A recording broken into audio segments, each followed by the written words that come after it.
sur les rédactions de demandes de subvention. Top 8 des raisons pour lesquelles vous n'obtenez pas une subvention. Regarde, il est fâché. Il n'a pas réussi. Les instructions ont été mal comprises. Numéro 2, vous n'avez pas suivi les instructions. Numéro 3, vous avez dépassé la date limitée de soumission. Qu'est-ce qu'on a dit? Il faut noter la date de soumission, il ne faut pas oublier. Votre budget ne correspond pas avec le projet. Une adéquation entre l'intérêt du bailleur du fonds et votre subvention. Ça veut dire les intérêts, les attentes du bailleur du fonds ne correspondent pas avec ta demande de subvention. La logique de subvention n'est pas solide. Il faut avoir une logique. Tu te rappelles, on a parlé de hypothèses, tester les hypothèses avant. Peut-être la subvention ou l'intervention ne correspond pas avec une logique vraiment solide. Sahara et moi parlait tout à l'heure. Elle a une idée, peut-être que les jeunes filles, son objet, c'est de diminuer les grossesses sans planifier, les grossesses qui n'étaient pas planifiées. Pour éviter ça, peut-être si on donne l'accès de l'Internet, les jeunes filles vont voir aussi les autres jeunes filles dans les autres pays et ça va diminuer la grossesse djiboutienne si elle voit les grossesses extérieures. Une logique qui n'est pas vraiment super solide peut-être. Ce n'est pas son subvention non plus, ok? Donc être clair, ce n'est pas ça qu'elle va assumer. Mais quand même, c'est une idée et on a besoin, c'est une hypothèse qu'on doit tester. Et c'est quand même quelque chose un peu difficile à dire. Est-ce que c'est solide? Est-ce qu'on donne l'Internet à les jeunes filles? Est-ce que ça va vraiment diminuer leur capacité? Peut-être, mais c'est un peu... C'est moins solide, on peut dire. Manque de bonne communication entre le bailleur de fonds et vous. Tout le temps. Pas tout le temps. Une majorité des fois, il y a le monde...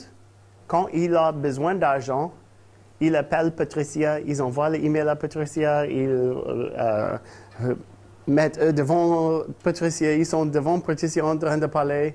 Et Mohamed, après, il reçoit l'argent, ils sont disparus. Ils n'ont plus besoin de Patricia. Ça, c'est pas bien. Où est Patricia? Oh non, j'ai mal l'argent, c'est fini. Ouh. Merci Patricia. Non, non, non.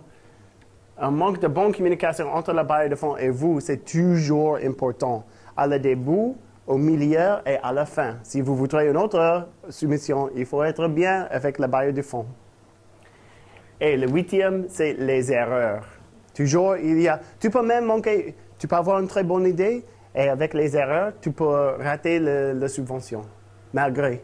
Donc, il faut réviser la subvention avant soumission. C'est les erreurs.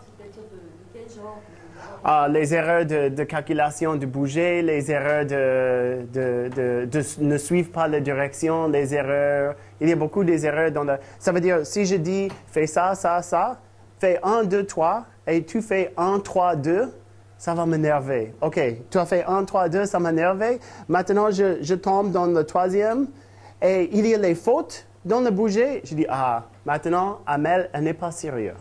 Même si l'idée est super bonne, et ça va arranger la fracture entre les jeunes de rural et les jeunes de ville, je n'ai plus de confiance parce que tu as trop des erreurs. Si tu ne peux pas assumer une subvention qui a minimisé les erreurs, comment je peux avoir la confiance si je te donne 10 000 $ que tu peux vraiment gérer ça bien? Tu vois? Et c'est les erreurs qui manquent la confiance de quelqu'un de l'autre côté. Ça veut dire... La subvention, c'est une photographe de toi. C'est une preuve que tu es vraiment capable et ta organisation est vraiment capable à faire le travail que tu dises que tu peux faire. C'est bon? Les instructions ont été mal comprises. Solution, lisez les instructions avec soin. Pouf, regarde. Oui, il fait comme ça, il faut lire avec soin. Vous n'avez pas suivi les instructions. Faites relire votre dossier par quelqu'un. Ah oui, tu vois, il faut faire ça, et faire ça, et faire ça. Le programme FIRE, vous avez dépassé la date limitée de soumission. Le programme FIRE, septembre-octobre 2014, à peu près. Donc, il faut noter ça tout de suite maintenant, mettre ça dans ton calendrier. Il faut parler avec Patricia avant septembre-octobre, parce que la soumission sera quelque part là. Peut-être novembre, on ne sait pas. Regarde, j'adore ça. Regarde ici. Regarde. Fire. C'est bien, hein? Votre budget ne correspond pas avec le projet. Faites relire votre dossier par quelqu'un. OK. Toujours faites lire par quelqu'un. La première fois, est-ce qu'il va lire? Ah non, pas vraiment. Il est fatigué déjà. Donc, il faut choisir les autres pour... Tu as besoin plus qu'un quelqu'un, hein, qui va t'aider dans cette inadéquation entre l'intérêt du bailleur de fonds et votre subvention. Cherchez un autre bailleur de fonds qui a le même centre d'intérêt. Par exemple, Frotty en Kenya, ça c'est pas vraiment un bailleur de fonds, mais c'est une autre qui ont des autres intérêts. Ton subvention, seulement parce que FIRE ne supporte pas ça, ça veut dire que c'est une mauvaise idée? Pas du tout. Il y a beaucoup de bailleurs de fonds sur le terrain. La logique de subvention n'est pas solide. Validez votre logique de subvention avec les supports externes.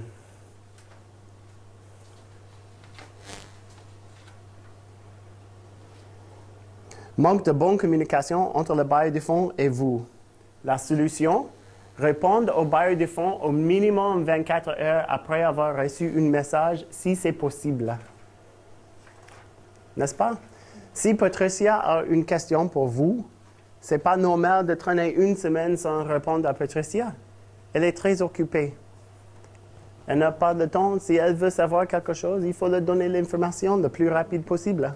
Peut-être ça va durer de temps en temps, mais parce que c'est compliqué, par exemple, elles disent, dis-moi le détail de ce budget. Ça va prendre peut-être plusieurs jours, mais encore plus. Il faut envoyer un email d'abord et dire, OK, mais ça va me prendre 7 jours, qu'elle n'est pas là sans savoir qu'est-ce qui se passe. Oui, d'expérience, parfois quand je reçois donc les demandes de subventions, j'ai des questions, parfois c'est pas clair, donc je contacte en fait le project leader et souvent, parfois c'est une semaine, 10 jours à me répondre, donc ça pose un problème parce que moi je suis censée faire d'abord la présélection avant d'envoyer ensuite l'ensemble des projets que j'estime valables pour passer à la seconde phase d'évaluation. Donc effectivement, la réactivité aussi est vraiment importante. OK. Les erreurs. Faites relire votre dossier par quelqu'un. Oh, encore. Est-ce qu'il va voir? Oh non. Il ne va pas voir. Donc, il faut trouver toujours quelqu'un et plusieurs de personnes pour relire les choses. Concentrez-vous sur votre communauté ou région. Voici une jolie carte de l'Afrique. Sur ton région, bon, comme Danny a dit, Zulu, c'est quelque part ici. Cameroun, c'est quelque part là. C'est bien. Somalie, ah voilà, petit Djibouti, c'est bien. Heureusement, vous êtes sur la carte. Hein? J'ai eu peur. J'ai regardé. Oui, c'est encore sur la carte. Voilà. Élaboration de votre demande dessus. Où? C'est un verre. Oh, OK. Mais maintenant, je voudrais prendre quelques minutes après, encore comme on a fait avant, pour commencer la demande de subvention. Formulation du problème, objectif, catégorie, contexte et justification, on a déjà fait. Budget, on a déjà fait. Motivation, innovation, objectif et bénéficiaire, évaluation, rapport, sommaire. You didn't change the application on the website, did you? Okay. Non, c'est bien que vous revoyiez ces différents points. En tout cas, vous fassiez l'exercice parce que je voulais aussi vraiment insister sur l'aspect innovation. Oui, motivation et innovation. Innovation, c'est vraiment fondamental. C'est prouver que votre projet, d'une, n'est pas fait ailleurs ou même au sein de votre environnement, et vraiment démontrer en quoi c'est nouveau et que c'est innovateur et que ça a vraiment un impact pour votre communauté. C'est très important. Voilà. Et aussi, bon, je ne peux pas parler pour Patricia, elle va corriger moi, mais je trouve qu'une innovation peut être aussi que tu vois quelque chose utilisé ici et puis tu adaptes cette innovation pour quelque chose de vraiment nouveau, quoi. Ça sera vraiment innovatif. Ça veut dire que tu n'es pas obligé de créer quelque chose, mais si tu adaptes quelque chose qui existe déjà et aussi prolonge la chose, ça c'est incroyable. Est-ce que je peux te donner un exemplaire? Est-ce que quelqu'un... Vas-y. Projet qu'on avait utilisé tout à l'heure, où c'est déjà appliqué dans d'autres pays, mais pas à Djibouti. Ah oui, sur les jeunes filles, sur les jeunes filles qui attrapent la grossesse trop tôt, il y a une moyenne. Il y a une moyenne que les jeunes filles peuvent contacter les centres médicaux planning familial sans aller. Elles envoient un email et ils répondent et ils peuvent avoir les informations sans avoir, parce qu'il y a un stigma, une honte de passer par le bureau. Et comme ça, elles peuvent parler directement avec une médecin ou quelqu'un et donner gagner le conseil sans avoir à aller et avoir tout le monde dire « Ah oui, je l'ai vu aux cliniques de grosses femmes. » Tu vois, ça c'est un système qui peut être innovatif. Un autre système, il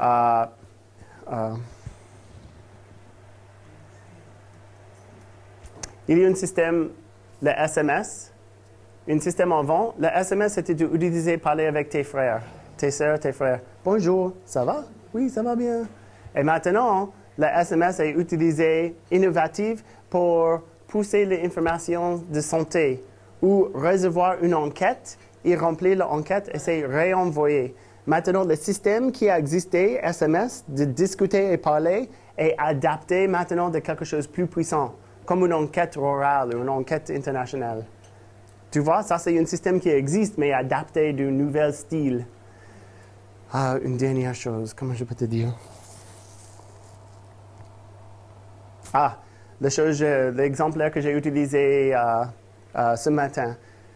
Les handicapés qui, dans le chariot, pédalaient avec les bras, les téléphones mobiles, ils ont installé un téléphone mobile derrière. Donc, ce n'est pas un nouveau système. Ils n'ont pas créé le téléphone mobile, ni le chariot, mais ils ont mélangé les deux, que le chariot et le téléphone mobile, et maintenant un petit business pour les handicapés. C'est innovatif, vraiment innovatif. Les handicapés ont leur moyenne de travail et leur argent, et ils ont mélangé plusieurs de domaines pour créer quelque chose de nouveau pour les handicapés. Vous voyez un petit peu? Oui. OK. Bon, la tâche devant vous, c'est... OK, on a déjà écrit ça. Écris les objectifs. Choisis une de les 3 catégories. Si tu as les questions, je peux revisiter ça. Contexte et justification, je crois que vous avez déjà fait. Tu peux refrapper si tu as besoin. Motivation, innovation, comme Patricia vient de dire. Objectif et bénéficiaire, c'est la même chose. Pardon. Je viens de réaliser, j'ai fait ça 2 fois. On a déjà fait le budget. Évaluation et report. Il y a toujours un report qui est déjà fixe par FIRE, mais les évaluations, c'est quoi en général? Qu'est-ce que c'est évaluation, Souad? Évaluation, c'est... En fait, moi, je dirais évaluation, c'est-à-dire déjà, tout a été mis en place, c'est-à-dire en suivant toujours l'étape. C'est à la fin, c'est-à-dire comment évaluer le projet. Ce sont les différents rapports. Est-ce qu'il y avait un projet de suivi? Est-ce que tout est bien accepté? Donc, c'est la manière pour les bailleurs de fonds, c'est évaluer. Yeah, exact. Il y aura les rapports et la façon que le bailleur de fonds a besoin. Mais dans votre démarrage, tu dois dire au bailleur de fonds comment tu sais que tu as vraiment réussi l'intervention, le succès de l'intervention. Comment tu vas évaluer que vous avez arrivé au succès? Amen. Micro.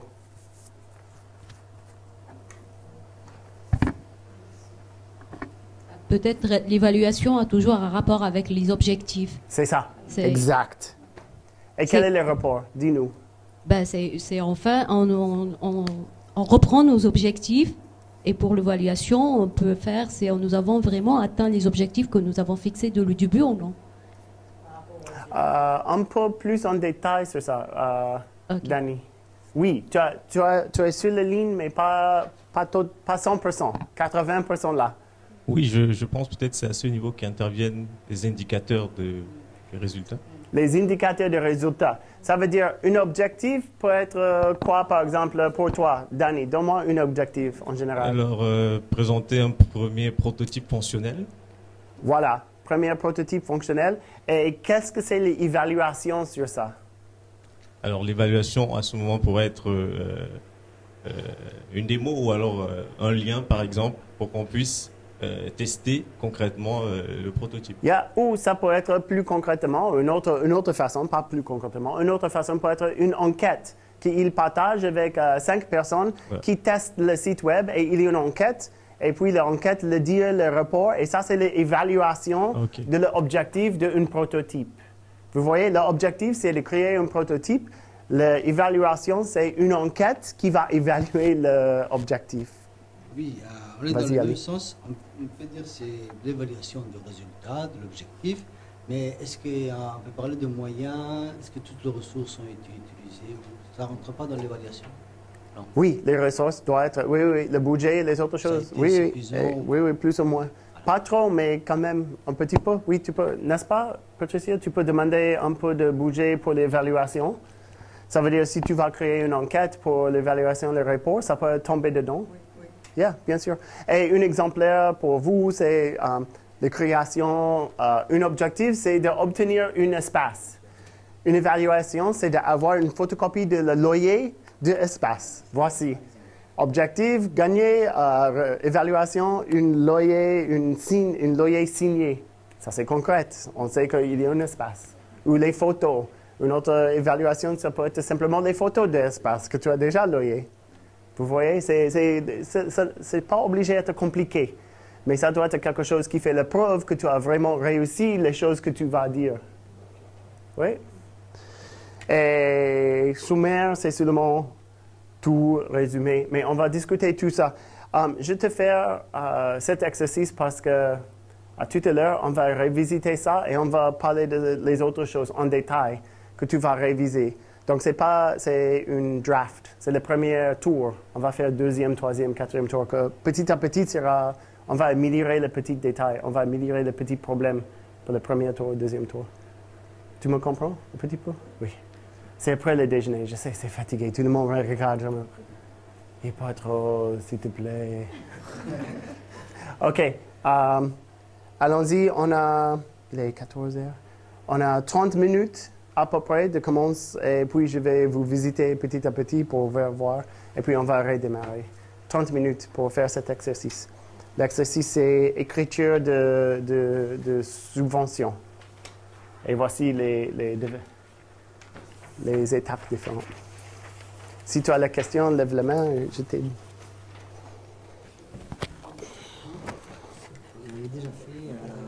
Tu as déjà fait la formulation du problème, je crois, contexte et justification et budget. Là, on attaque l'innovation, motivation et ça. Fais motivation, innovation. Je te donnerai les catégories bientôt, aussi les objectifs et un peu les évaluations qui correspondent avec les objectifs.